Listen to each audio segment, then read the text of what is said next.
In a season of consistent inconsistency, what are the facts about this Nashville Predators team we know for sure as the season winds down? Today, we're talking about the truths Barry Trotz has to weigh heavily in the offseason.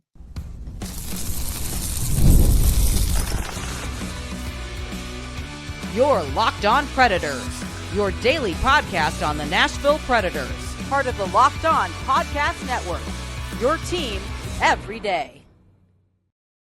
Happy game day, everyone. Welcome to the Locked On Predators podcast. Thanks so much for making us your first listen of the day. We are a part of the Locked On Podcast Network, your team every day. Want to kick off our episode with a special shout out today to our Locked On Predators insiders who have contributed to what we are going to be talking about yet again today. Also want to shout out our everydayers who tune in to talk Nashville Predators hockey with us each and every weekday. I'm Ann Kimmel. I am a writer and co-host with Penalty Box Radio and Friends. I have a partner in crime. You do. I'm Emma Lingen, and I'm the Predators site editor and reporter for the Hockey News. All right, Emma, we know that Nashville, the season's not done. They still have 11 games left in the regular season. But today we're going to kind of step back and go a little big picture, a little preemptive big picture. Barry Trotz, of course, a lot of decisions to make in the offseason. But with this team playing so consistently, we want to talk about what do we know for sure that will help Barry Trotz make some wise offseason choices. We're going to wrestle with that discussion today. Plus, friends, going to be another ghost pepper kind of game tonight at Bridgestone Arena. Third game with the St. Louis Blues in 10 days. We're going to preview that game and tell you what Nashville needs to do to perhaps get a win in this series. Okay, Emma, you and I, look, we have been covering hockey. We have been covering the Nashville Predators for what feels like 84 years. It has been years. It's not been quite 84 years. This season has me feeling like I might be new here because this has been the most difficult team season performances to evaluate and analyze this season. And today we're going to try to do kind of a big picture, like what are we going to take away from this? But even that is so hard. This is going to be the messiest offseason hocktopsy that I think we will have seen in our years of covering this league. And you know what's especially upsetting about that is after last season or last offseason, I should say, how busy July 1st was, how insane that was. I came away from that thinking, as a media member, thinking, you know what? At least this means that next July 1st can't possibly be anything like this. And now it just might be. So buckle up, everybody. I know. We also thought, hey, on July 2nd, we're like, win or lose, this is going to be a super fun season to cover. I don't know that fun would be the word. It's been, we'll say, interesting. We reached out to our Locked On Predators insiders, this great community that we have via subtext. If you're interested in joining, you can find information in the description of this video. But we have this great community and we just, communicate during, before, after games, pose questions. And Emma and I posed a question to our Locked On Predators insiders and said, tell me what you know for sure about this Nashville Predators team with 11 games left in this season. And it's tricky. It's tricky to say we know something for sure about this team because, again, this has been the most consistent, inconsistent team in the NHL, I swear. But there were a couple of things that were repeated by our insiders that I think is worth, I think it's worth talking about because I do think they may be on the right track. And it's things that you and I have talked about. The most consistent answer from our insiders, Emma, should be no surprise to our listeners. And that is Nashville needs a coaching change. Yep. And the sad and also not surprising part is the fact that there is still some doubt or question about whether there will be a coaching change. That's just so on brand for this team. Any other team, you would look at the situation and be like, yeah, obviously. Mhm.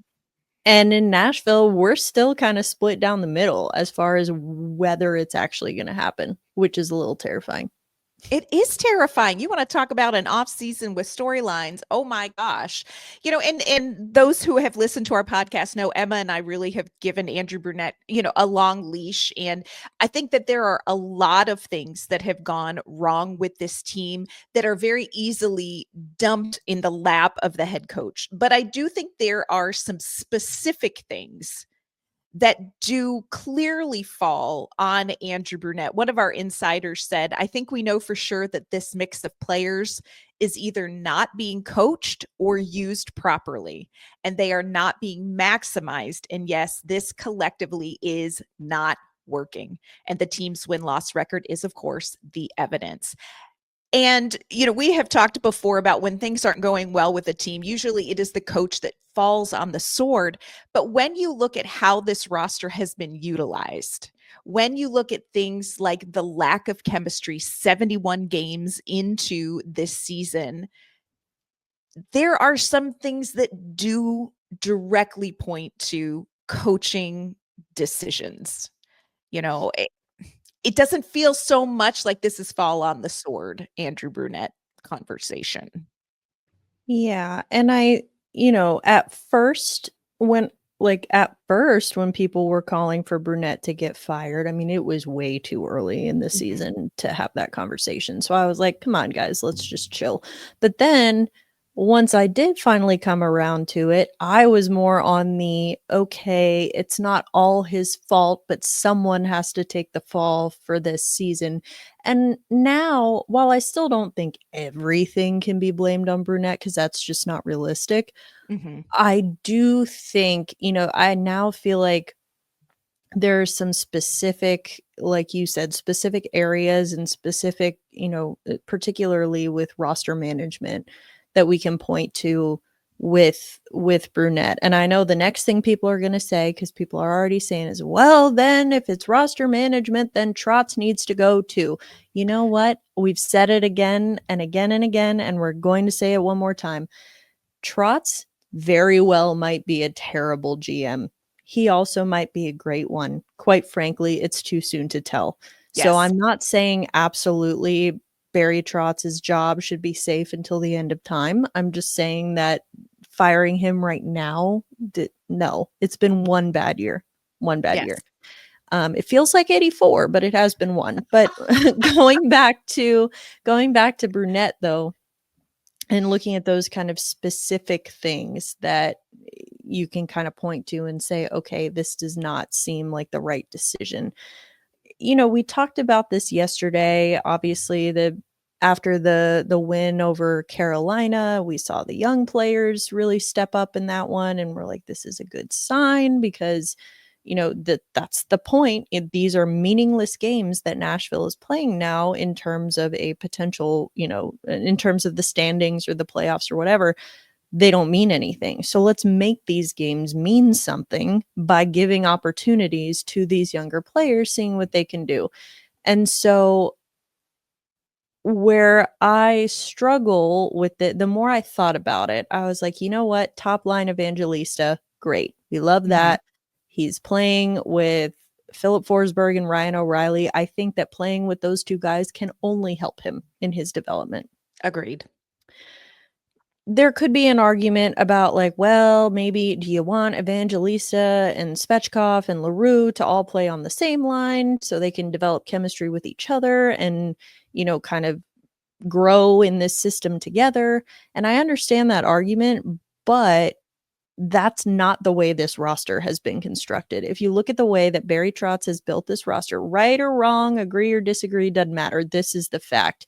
He's brought these guys in, the Stamkoses, the Marchessaults, the O'Reillys, etc., to help build the culture, to help guide these younger players. They're not going to be guiding anyone if they're not playing together. And so the way that this roster has been built, I think you need to have those guys, the young kids, not only in elevated positions, but you have to have them playing alongside, intermixed with those veterans more. So we've seen that, albeit for like 2 games with Luke Evangelista, which is good. But then I, again, thought about it a little bit more. What else did we see? We saw Fedor Svechkov on the third line with Colton Sissons and Cole Smith. Now, big fan of both of those guys. They do a lot of very important things very well. However, neither one is really a skill guy. I don't see how either of those guys are making Fedor Svechkov better right now. There is no one to distribute the puck. And if you There's want no him to be, playmakers with him. There's no finishers with him. if you want him to be the distributor, then there's no one who's going to finish the play on that Right. line. So it's like, okay, well now I'm thinking, we're halfway there, Bruno. We're halfway there. We get Evangelista with Forsberg and O'Reilly, put Svechkov with Marchessault and Stamkos. Let's go. I want to see that. And, it's a little bit of like, we've joked about Bruno having trust issues with his younger players and things like that. But I mean, it's true. Eventually, you got to stop clipping their wings. And again, I'm not saying it's just like, well, just let them run free. But I think that there's a way to do it instead of constantly keeping them segmented, apart from each other. I agree with you 100%. I am here for Svech with Stamkos and Marchessault. At this point in the season, 11 games left, what is the harm? There is only potential for benefit. Coming up, we are going to talk a little bit more about Fedor Svechkov. There is something that our insiders feel like is for sure about Fedor Svechkov. We'll tell you what that is coming up. Today's episode is brought to you by Trade. If you like to start your mornings with the Locked On Predators podcast and a great cup of coffee, but you feel tired of settling for grocery store brands that just aren't cutting it, you have got to turn to Trade. Trade is the #1 specialty coffee marketplace in the U.S., bringing you fresh coffee from over 50 of this country's top roasters. Their experts have taste tested thousands of coffees, curating over 450 amazing roasts. Whether you are new to coffee or you know exactly what you like, they're going to handpick the perfect match for you. Well, how are they going to do that? They have a quick quiz on their website that's going to match you with the perfect blend, and it takes less than a minute. And if you don't love your first bag, there's no worries. Trade will replace it for free until they get it just right. Right now, Trade is exclusively offering our listeners 40% off your first order at drinktrade.com/LockedOnNHL. That's drinktrade, TRADE.com/LockedOnNHL for 40% off your first order.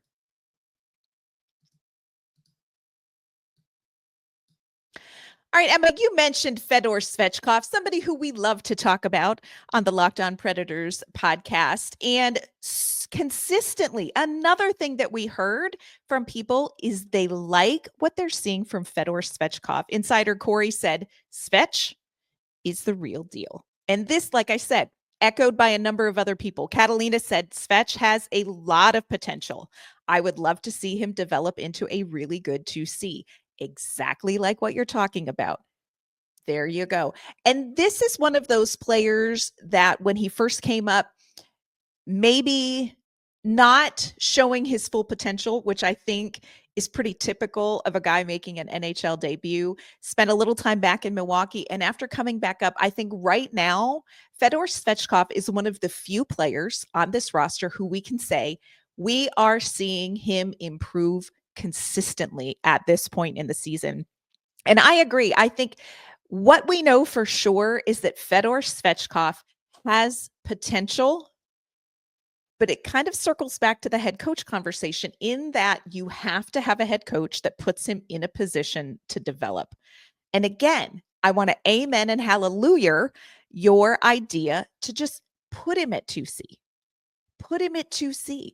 And I know that kind of the argument against that is, gosh, it's going to be bad for his confidence if it doesn't go well, you can't just hand a young player confidence and say be confident. No, but you've got to let them grow. And growth is not linear. Growth is not painless for anyone in any area of life. And Fedor Svechkov has improved enough this season since he has come back up to say, just let him dip his toe in the water. There's 11 games left. What is the harm? Put Svech in 2C. Is he the elite 1C, the nebulous elite 1C that the Nashville Predators need to make the Stanley Cup run? I don't think so. But this is a piece, a young piece that I think has a tremendous amount of potential for the Predators moving forward. I think we know that for sure. Yeah, I think that, like, is he a 1C? No. Is he a 2C? Maybe, but we need to see more of that. Yeah. And again, I think I'm not at all like, look, I don't even think O'Reilly's a 1C, but he's the best you have at that position at this time. So I think that really, we know what O'Reilly can do. Keep him at 1C. You have Svechkov there who can look and learn, by example. And I think that, again, I don't know why we decided to move Steven Stamkos back to center when he was doing better on the wing. I don't know why we're doing that now, but I think if you move him back to the wing, you have Marchessault on the other side, you put Svechkov in the middle. Svechkov can be, like we were saying, the playmaker, the distributor, and both those guys on the wings are finishers. And Yes. so, and I mean, they're both so talented that they can really do both. But I think that is a better use of resources given where this roster is right now and where this team is right now. I think the argument against that, and I disagree with it, but just devil's advocate, is that if you put Fedor Svechkov with Stamkos and Marchessault, two veteran players new to the team who, let's face it, have struggled this season, then they're not going to end the season with momentum and on a high trajectory. And to me, I feel like because they are veterans, it is going to be much easier for them to reset than it would be for Fedor Svechkov to go, I don't really know what I'm capable of, and come back in next season. And you want to give Stamkos and Marchessault and Forsberg and O'Reilly, you want to give them something to build off of into next season. But if your choice is between building something for a young player or building something for a veteran, I'm going young player every time because I feel like Stamkos and Marchessault, they're going to figure out how to reset this. They have that experience.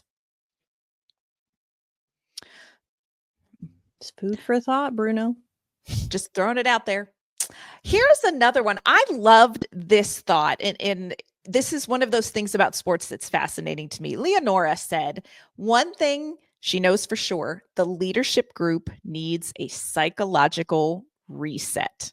Not sure how he does it, but it feels critical. How in the world, Emma, do you get this leadership group the reset they need? Of course, I just said that Marchessault and Stamkos can do it. I think they can do it easier than a young player who still hasn't had an opportunity. But how do you reset this leadership group? Does it come down to something like a coaching change, or is there more?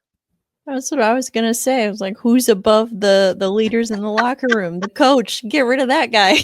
Yeah. And listen, I am not at all trying to spread any kind of rumors or anything about like, oh, Brunette's a cancer in the locker room and they all hate him. That's not what I'm saying at all. But I do think, I mean, and again, to play devil's advocate, even if it's not a coaching change, I think you need some sort of significant shakeup. Now, I don't know what that would be other than a coaching change, but I think there needs to be like large changes. And I don't know if that really means bringing in someone new to the locker room, although you're going to have to. But I don't know. I think by someone new, I mean a new like major free agent signing, for example, or a trade acquisition. But You need something big to happen. And I think that, in many ways, and believe me, I'm not trying to do the whole silver linings thing right now because this has been a dog of a season, and believe me, I know. But I think that sometimes in hockey, as in life, you need to hit rock bottom to really know what rock bottom is and know how bad it feels, and to know that you never ever want to be there again. So I do think, now I'm not saying that they won't have to put any work in and that they'll just leave for the summer and be like, it's okay, everything will be fine when we come back. But I do think that this season and how bad it's been will help, or it can help them, mentally next year, because they have been through this. They know how awful it is, and they know that they never want to be back here again. Yeah. Ryan O'Reilly has been very honest, said this has been one of the most challenging times of his career. Steven Stamkos, I still think probably has no idea what has hit him. I think he probably feels like he is lost in the metaverse. And this is somebody who has had consistent success in his career. Here is my thing when talking about kind of giving them a psychological reset. There is a part of me who feels like one of the most important things for this leadership group is to feel heard. And I am not implying by any stretch of the imagination that they are not. But I feel like the end of the season, they need to be able to sit down with Barry Trotz and say all of the things without fear of any sort of repercussion, and again, I'm not implying that Barry Trotz would do that, but they need to be able to say all of the things that they have observed, that they have felt, that they have struggled with. There have to be really frank conversations with Barry Trotz among the leadership group themselves. You can't walk away from this season, even if you are Steven Stamkos or Ryan O'Reilly, and go, I'm going to just flush that. Like you can after a bad game. Sometimes after a bad game, you're like, we're just going to flush that one and move on. You can't do that after this season because it's been too bad. But I do think frank conversations and them feeling heard and them feeling like we can exact change that will help us individually and collectively. We remember, again, 84 years ago, Steven Stamkos said something after one of the games about, well, I have some ideas of what went wrong. And that was a big brouhaha. I mean, you want to talk about giant size drama cauldrons getting whipped out. And I don't think he was trying to stir drama, but I think if you're Steven Stamkos and you're on a new team and you're trying to feel things out, at the end of the day, you want to know that you're heard and your experience is heard and respected and valued moving forward. And I think the leadership group has to walk away from the locker room clean out and the final meetings feeling completely heard. There is one area of this Predators roster that our insiders and Emma and I agree is solid. We're going to tell you what that is coming up. Today's episode is brought to you by Indeed. You just realized your business needed to hire someone like yesterday. How can you find an amazing candidate fast? It's easy. Just use Indeed. When it comes to hiring, Indeed is all you need. Stop struggling to get your job post seen on other sites. Indeed sponsored jobs put your post at the top of the page and help you reach the right candidates faster. Now you can speed up your hiring process with a $75 sponsored job credit. Just go to Indeed.com/lockedon right now and support our show by saying you heard about Indeed on this podcast. Again, to get the right candidate fast, go to Indeed.com/lockedon right now. Terms and conditions apply. Hiring, Indeed is all you need. Emma, the one area that our insiders, again, pretty much collectively said, okay, I feel pretty good about this, goaltending. And I got to say, in the offseason, I'm not sure anybody felt super great about goaltending because once you lost Yaroslav, the goaltender formerly known as Askarov, everybody was like, what is happening? And then you bring in Scott Wedgwood, which was more of a win now piece. And oh my gosh, the Nashville Predators, just in case you hadn't noticed, aren't winning now. But the move to bring in Eustace Onanen, I think, has settled a lot of that, what is happening in net for people. And no, UC Saros not having his best season, but I think a lot of that is the defense in front of him. I also think this is one of those things where UC Saros, he is going to self-correct. I am not concerned about UC Saros next season.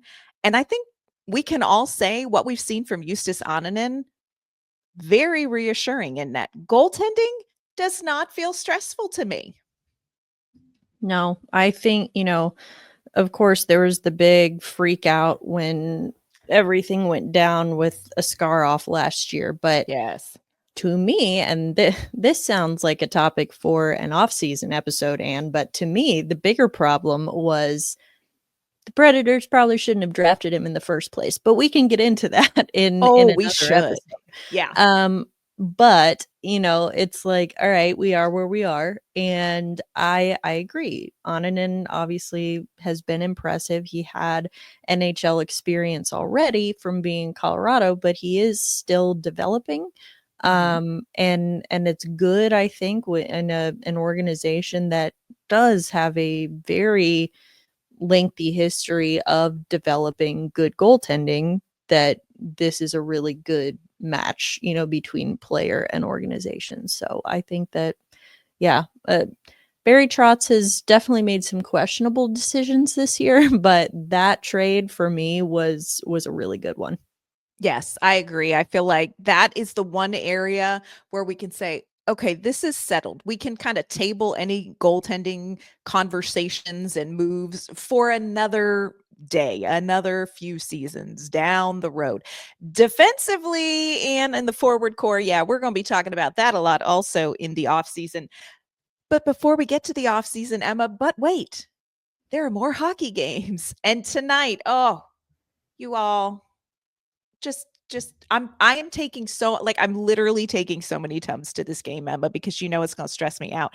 Nashville Predators playing the St. Louis Blues for the third time in 10 days. And in case you missed the first two games, they were so spicy. A combined 112 penalty minutes in two games between these That's two all. teams.